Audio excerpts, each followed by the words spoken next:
आज हमारा जो विषय है जिस पर हम डिस्कस करेंगे वो विषय है महिलाओं के लिए वैधानिक कानून बनाए गए थे।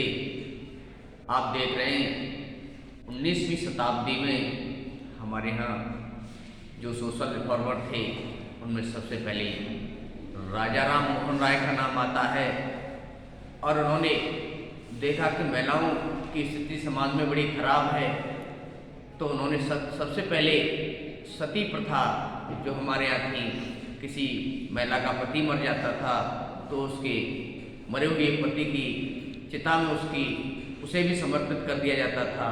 तो ऐसी स्थिति में सबसे पहले राजा राम मोहन राय ने सती प्रथा का विरोध किया था और 1828 में लॉर्ड विलियम बेंटिक के सहयोग से उन्होंने इस पर कानून बनाया और सती प्रथा का अंत कर दिया गया था।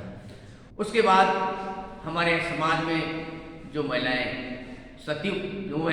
विधवा हो जाती थीं, उनके लिए 1856 में विधवा पुनर्विवाह का प्रचलन किया गया था, जिससे जो महिलाएं विधवा हो जाती हैं उन्हें पुनः विवाह करके और अपना जीवन यापन कर सकती हैं। उसके बाद हमारे 1937 में विधवाओं को अपने मृत पति की संपत्ति में अधिकार नहीं था, उनको मृत पति की संपत्ति में अधिकार दिया गया था। उसके बाद आप देख रहे हैं हमारे यहाँ ब्रिटिश कानून में बहुत सारी कमियां थी, उन कमियों को दूर किया गया था।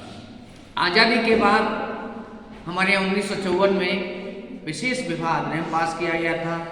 उस विशेष विवाह अधिनियम के अंतर्गत कोई भी किसी भी जाति का व्यक्ति किसी भी कन्या से विवाह कर सकता था। उसके बाद 1955 में हमारे यहाँ हिंदू विवाह अधिनियम पास किया गया था। उसमें जिन महिलाओं का शोषण उत्पीड़न होता था उनके लिए हमारे यहाँ डाइवोर्स की सिस्टम चलाया गया था।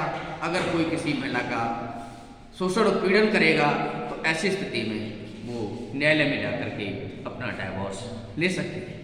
1956 में हमारे यहाँ महिलाओं के लिए हिंदू उत्तराधिकार अधिनियम पास किया गया था। उसमें महिलाओं के लिए जो उसका पति मर जाता था तो उसकी संपत्ति में वो वारिस होती थी, तो वो भी महिलाओं के लिए संपत्ति का अधिकार दे दिया गया था। 1956 में नाबालिग संरक्षकता अधिनियम पास किया गया था। अगर किसी महिला का किसी का पिता मर जाता है तो ऐसी स्थिति में अगर उसका पुत्र नाबालिग है तो उसकी माँ बली बन जाएगी और उसको संपत्ति में अधिकार दे दिया जाएगा। 1956 में हमारे यहाँ हिंदू दत्तक ग्रहण